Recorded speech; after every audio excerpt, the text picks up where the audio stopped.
So ngayon sa taas po ng demand ng basilan at saka Sampi Native Chicken. So hindi lang po isa yung ating incubator, dalawa na sila. So yan isa at saka yan. May chiller pa tayo, so ready na siya. Ang next na pinaka-importante talaga na i-prepare natin ay yung ating mga breeders na dapat maganda yung kailang pangingitlog.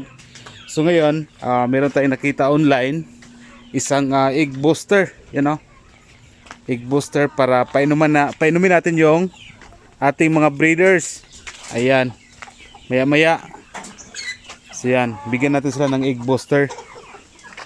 So dito ay ito yung ginagamit natin na nakita online, yung Sakura products, ito yon, yung egg booster yung ipapainom po natin. Saka sa mga sa mga sisew, ito din. At saka sa mga 2 months old mahigit, ito din po yung gagamitin po natin. Okay? So ito maganda to para sa mga sisew to. So yan, at least meron tayong pwedeng subukan na bagong product, itong Sakura egg booster, Sakura growth booster at saka Sakura vitamin booster para sa ating mga alagang mga manok. So yan, kasi ang ating mga native chicken ay hindi sila gaano kalakas mangitlog. So kailangan natin itong mga vitamins para kumpleto yung para maganda yung resulta sa pag-alaga ng ating mga native chicken. So para sa ating mga breeders, egg booster, sige. Okay. Sara? Yeah. So tingnan natin kung ano po yung kulay ng egg booster. Sige.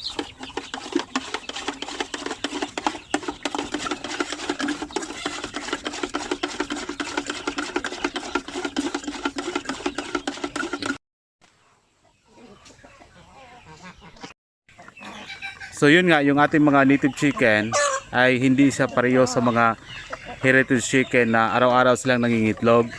So ngayon, sa sobrang taas po ng demand ng ating mga basilan, sampin, ay kailangan po nating gagamit minsan ng mga egg booster para mahabol po natin yung mga orders sa kanila. So para maabot natin yon, paminsan-minsan kailangan din natin silang alagaan ng maayos. Ibigay natin kung ano po yung kailangan sa ating mga native chicken. So yung ginagamit po natin na egg booster, yun po yung Sakura products. Yun. So hoping na sa pagpainom po natin ng egg booster na ito sa ating mga native chicken ay meron na pong makita tayo na maganda na resulta. Kasi naka-prepare na ako sa mga incubator, may chiller na tayo. Ito lang, yung mga breeders na lang yung pinaka-importante na kailangan natin. Kasi hinahabol natin yung mga itlog sa kanila dahil sa ngayon, sa dami nag-inquire na gustong bumili ng mga fertile eggs, hindi muna ako nagbenta dahil may hinahabol ako para sa thesis project nila. Imagine 1,200 na sisi ng basilan yung kailangan kong i-produce. So kung hindi natin sila bibigyan ng tamang pag-aalaga at pagbibigay ng vitamins tulad ng Sakura egg booster, ay malamang hindi po natin maabot yon. Okay? Kasi nga, yung sabi ko sa inyo, hindi pareho sa ibang mga manok, yung native chicken. Hindi sila araw-araw nangingitlog yung ating mga native chicken. At isa pa, maglimlim kasi yung mga native chicken natin. Kaya paminsan-minsan mag-stop sila sa pangingitlog ng mga ilang araw. Kasi itong mga native chicken, maglilimlim sila kahit walang itlog. So ginagawa namin ay pinapaliguan, tapos ipurga, then after bigyan ng vitamins, tapos isampa naman natin uli dito para mangitlog na naman. So ganun yung cycle namin sa pag-alaga po ng mga native chicken. Okay? But as of now, hindi muna tayo nag-alaga ng mga heritage chicken dahil sa ganito na manok, sa lugar po namin, ito kasi yung nakikita ko like basilan, sampin, yung mga native chicken, ito kasi yung mga manok na may market. May market at siyempre medyo hindi gaano ka mura yung presyo ng mga ganitong klase ng mga manok. Masabi ko na in demand siya dahil sa mga College of Agriculture, ito na yung ginagawa na thesis project, yung ating mga basilan. Kasi kung hindi siya in demand, meron bang mag-order sa atin ng 1,200, 500 para sa mga thesis project? Yung iba hindi ko na napagbigyan na may gustong bumili ng 10, 15, 20, halos hindi na natin mapagbigyan dahil sa sobrang taas ng demand. So yun, ang isa sa mga paraan natin kung halimbawa na meron tayong hinahabol na maraming order sa ating mga native chicken, ay kailangan natin gumagamit po ng mga egg booster para sa ating mga breeders. Sa mga season natin, ayan, gumagamit din po tayo ng mga vitamins.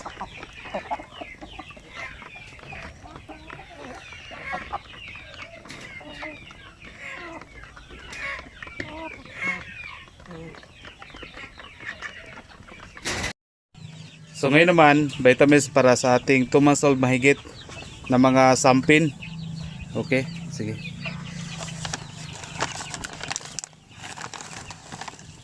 Sakura Vitamin Booster. Maski half lang ka kutsara pa na. Color yellow siya. Sa egg booster, color brown. Egg booster, color brown. Vitamin booster is, isa man sa color ni. Murag yellow green? Ha? Yellow green ba? So, hatag na ito ni sa sampin. Sige.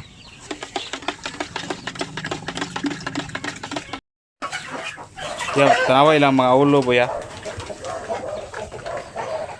So nakita nyo ay sobrang lakas pong kumain nila dahil po yan sa mga pagpurga natin sa kanila, pinaka-importante at siyempre ang pinakamalaking tulong yung vitamins po.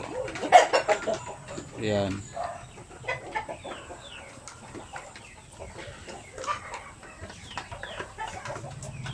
Mga ilang araw na lang ay papakawalan na natin ito. Kahit medyo malakas yung ulan at saka init. Kasi kompleto na sila. Napurga na natin, napainom na ng antibacterial, napainom na po natin ng mga vitamins. Ayan po.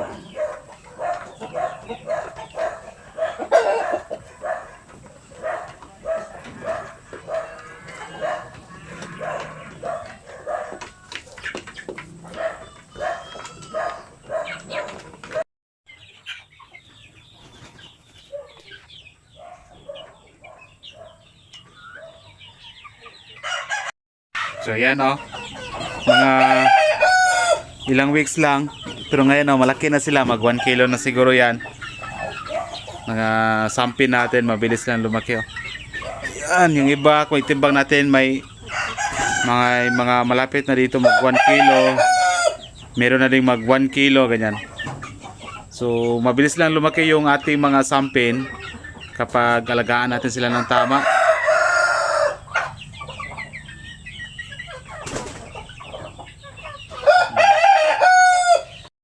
So ito mga growth booster ito para sa bagong lipat natin sa kulungan ng mga Shamu Asil at Basilan. Okay.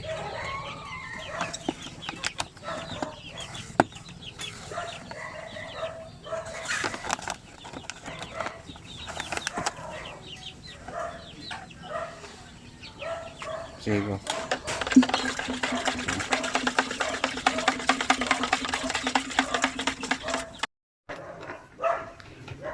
So ito, mga Shamu Asil natin, yung iba dyan, Basilan.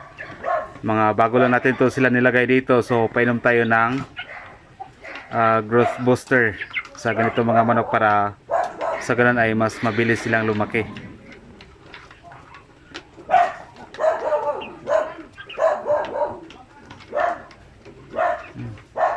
Nabulunan yung isa sa sobrang lakas sobrang lakas kumain. So sa ganito mga may fish tayong nilagay dyan para madali sila mauhaw.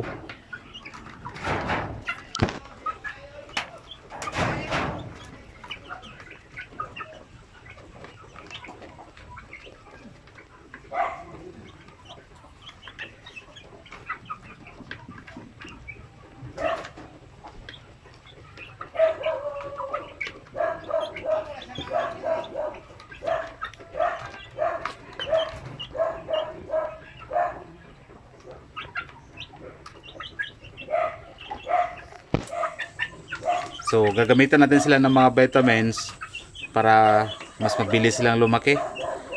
Ayan.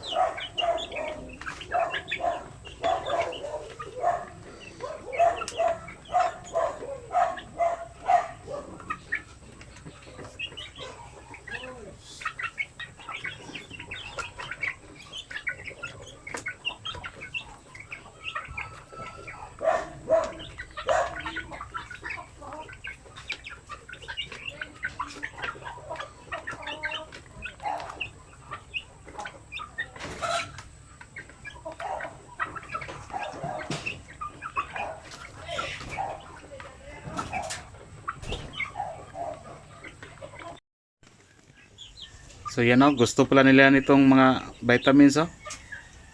Yan. So ito, vitamin booster ito para sa ating mga shamuasil.